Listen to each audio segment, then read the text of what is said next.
Hello students of class 8. Today I will start the 5th video and we will start from drizzle.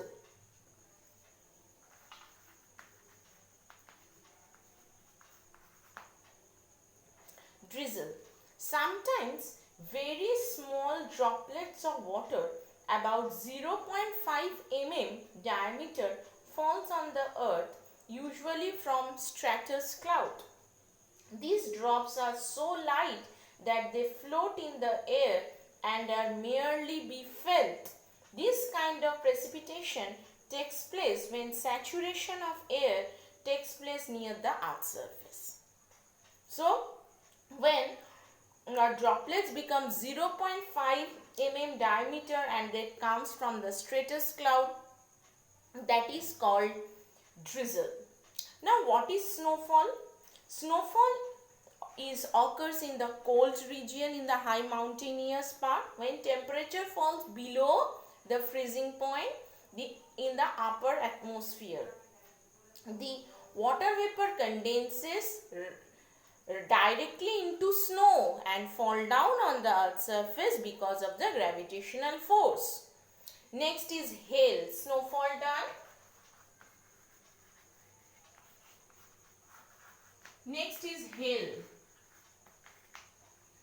All these definition you have to read.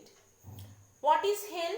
In tropical region, clouds may have huge vertical extent. Cloud may be very huge. Okay.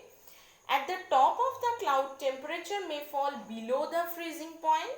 So, water vapor changes swift into crystals and it come down on the earth accompanied with rain. It is called hail.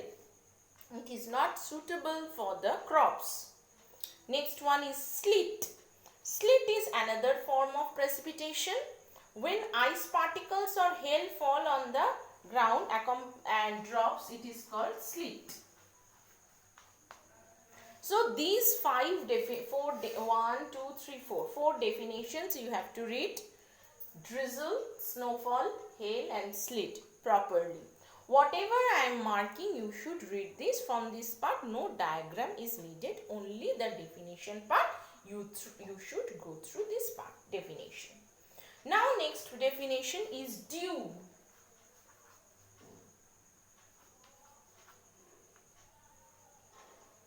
Dew. On a winter night or a cloudless night, when the land releases heat rapidly, the layer of air adjoining the earth's surface cools down quickly. So, small droplets are formed near the earth's surface and it is called dew. Dew is mainly commonly seen on grasses and leaves of plants. So, again I am telling that when dew occurs on winter morning or it accumulate, it is seen in winter morning, in a winter night or a cloudless night when the land releases heat. During that time the land releases heat and the layer of air adjoining the earth's surface becomes so quickly cooled down. So droplets are formed and the droplets accumulates on the grasses, on leaves. They are called dew. Next definition is what is fog. What is fog?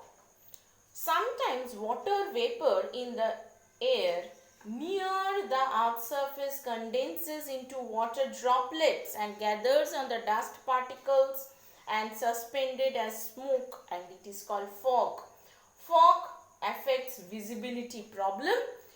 Fog, when too much fog occurs, it causes visibility problem mainly in the winter morning and or during the night time also.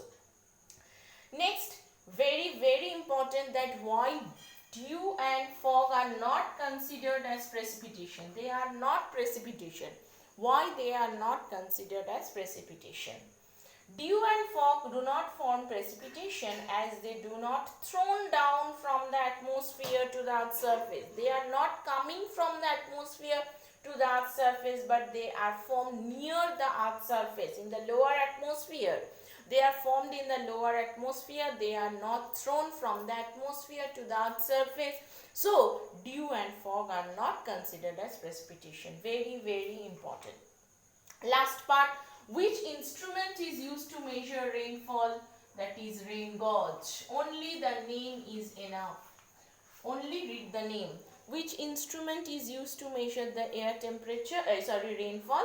Rainfall is measured by rain gauge. And last of all, what is ISO height? ISO, H-Y-E-T. What is ISO height? ISO heights are imaginary line drawn on the map joining the places having same amount of rainfall. Region receiving same amount of rainfall can be joined by an imaginary line known as ISO height. So the chapter is finished. So from the last part, again I am repeating, read the definition of drizzle, snowfall, hail, sleet, dew and fog. Next part, why dew and fog are not considered as precipitation. Why dew and fog are not considered as precipitation, which instrument is used to measure rainfall, and what is ISO height. ISO height is the imaginary line drawn on the map joining the places having same amount of receiving same amount of rainfall can be joined by an imaginary line known as ISO height. Okay, so this is our last video of the chapter cloud and rain. Already 5 videos given, so you should go through the videos. Okay, and thank you class.